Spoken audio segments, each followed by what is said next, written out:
I'm Dr. Stacy Sims. I am a physiologist and nutrition scientist that specializes in sex differences. What I mean by that is most of the information we know is based on 18 to 22-year-old college-aged men. And when we look at the information that's out there and we try to apply it to women, we often fall flat. So my interest and drive across my academic career has really been to disseminate what is appropriate for women and how we can maximize our performance potential by just tweaking some of the things that's out there.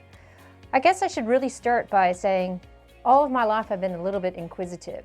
I was an Army brat and grew up in many different cultures and having lots of diversity across the board. My high school was inner city San Francisco, and I got into understanding what nutrition was in that lovely Bay Area of San Francisco. And then as I started really understanding what was going on with my body and got into university, there were things that just didn't quite make sense.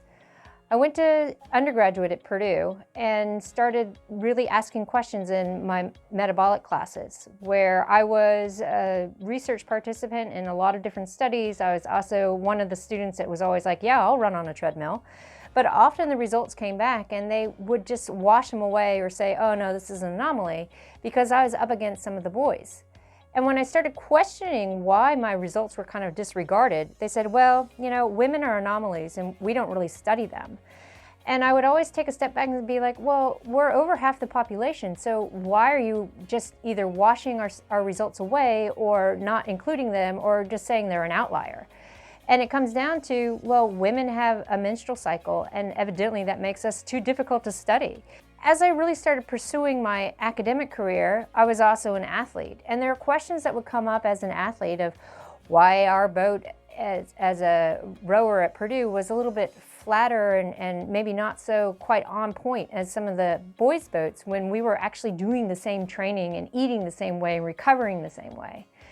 And then when I got to University of Otago, where I did my PhD, I was also racing high level for Ironman. And I ended up at Kona and had hyponatremia at the turnaround of Hy-Vee and ate some electrolyte tablets, had to pee like a racehorse. But when I got to the finish, I found out that the women that were in the high hormone phase had similar issues that I had, but those in the low hormone phase had nothing.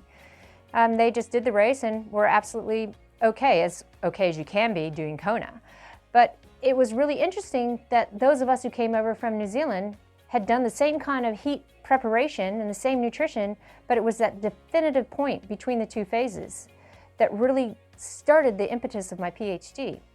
I went back to Otago and I looked at the differences between men and women and the oral contraceptive pill versus the natural cycle, and really started understanding these differences that these hormones had to make across the 28 days of a menstrual cycle. After I finished my PhD and I went to Stanford to do my postdoc, I got involved in the Women's Health Initiative, which is more the public health angle of hormone replacement therapy.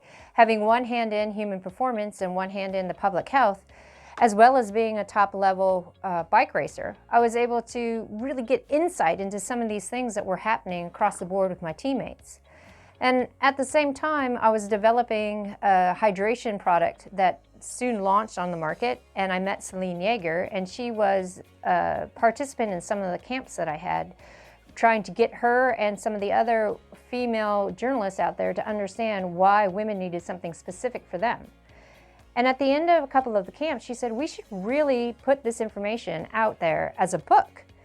And over the course of 2 years, we came out with this book called Roar, and it's taken off because it seems to be the answers to so many of the questions that we have as women, of things of why we don't recover well, or why we suffer in the heat, or how pregnancy changes us, or how peri and postmenopausal aspects of our life change us. So I've really gotten into the cusp of understanding how women are not small men, primarily from being an academic, but also being able to be in that athletic arena and applying it and understanding it and getting the questions, not only for me, but my teammates, my friends who are racing top level, and even people like my mom and my 104-year-old grandmother, really trying to understand why we are different and driving that information that we are different and using academia to answer those questions. Well, that's just a little bit about me. So I'm hoping that our paths will cross someday and that you'll be able to get some more of the information that I've garnered over the past 20-some years of athletic and academic pursuits, so that you too can understand how you can change what you're doing to help you instead of push against your physiology. Thanks.